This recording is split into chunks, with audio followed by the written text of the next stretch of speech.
Page number 400 Shriram.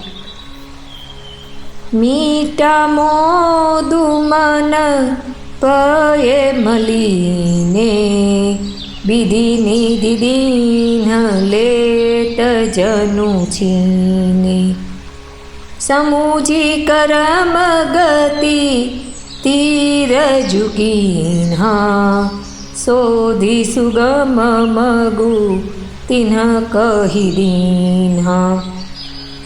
हेमनो आनंद ठंडो पड़ी गयो अने मन एवं उदास थई गयुं जाणे विधाता आपेली संपत्ति छीनवी लेतो होय।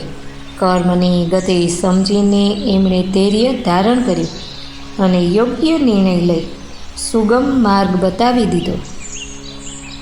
लखनी जानकी सहित तब गवनु कीन्ह रघुनाथ तेरे सब प्रिय बचन कही लिए लाई मन साथ।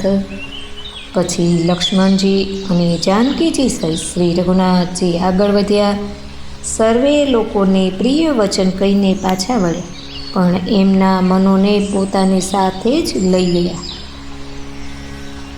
पीरती नारी नर अति पछिताई देई अहि दोषु देहि मन माहि सहित विषाद परस पर कहि विधि करत बहुल ते सब अहि।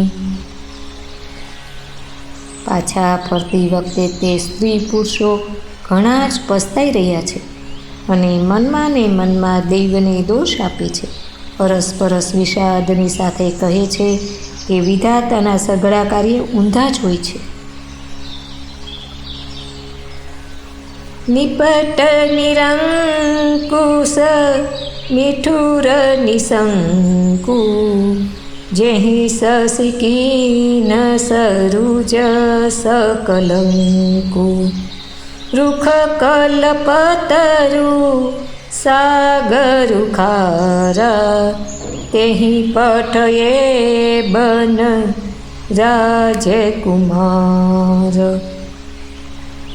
ए विधाता बिल्कुल निरंकुश निर्दय अने निडर छे। जेणे चंद्रमाने रोगी अने कलंकी बनाव्युं, कल्पवृक्षने झाड़ अने समुद्रने खारो बनाव्यो, तेणे ज आ राजकुमारोने वनमा मोकल्या छे।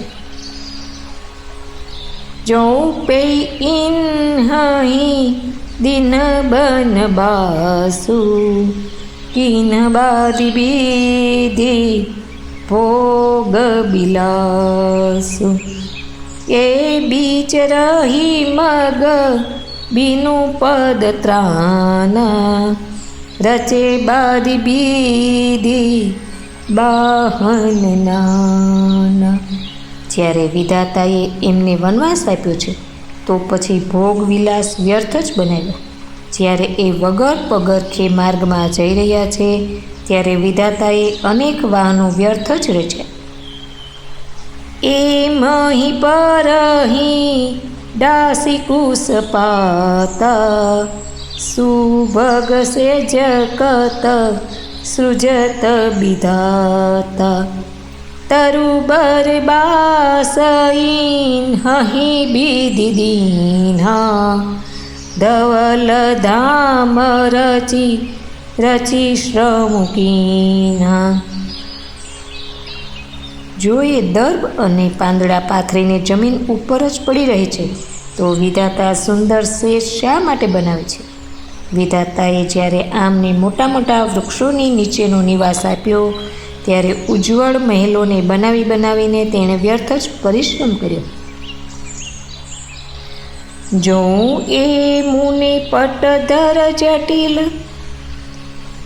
સુંદર સુઠી સુકુમાર વિવિધ ભ્રાંતિ ભૂષણ બસન બાદકીએ કરતાર। જો એ સુંદર અને અત્યંત સુકુમાર હોવા છતાં મુનિઓના વસ્ત્ર પહેરે અને જટા ધારણ કરે છે, તો પછી કર્તારે જાત જાતના ઘરેણાં અને કપડાં વૃથા જ બનાવ્યા. અસ્તુ.